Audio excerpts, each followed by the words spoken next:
শিবলিঙ্গে কি যা খুশি নিবেদন করলেই মহাদেবের পুজো সম্পন্ন হয়, নাকি এই মহাদেবের পুজো সম্পন্ন করার জন্য কিছু বিধিনিষেধ আছে বা কিছু শাস্ত্র অনুযায়ী নিয়ম মেনে করতে হয়?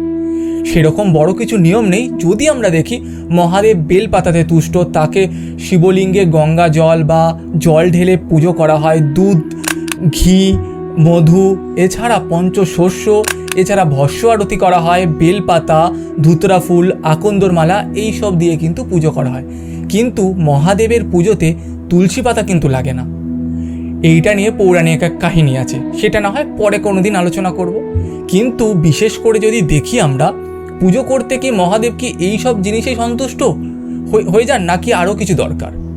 যদি আমরা দেখি, পুজোর আসল উদ্দেশ্য হলো শুধু উপাচার নয়, শুদ্ধ মন, আন্তরিক ভক্তি আর সৎ কর্মই মহাদেবের কাছে সব থেকে বড় অর্পণ।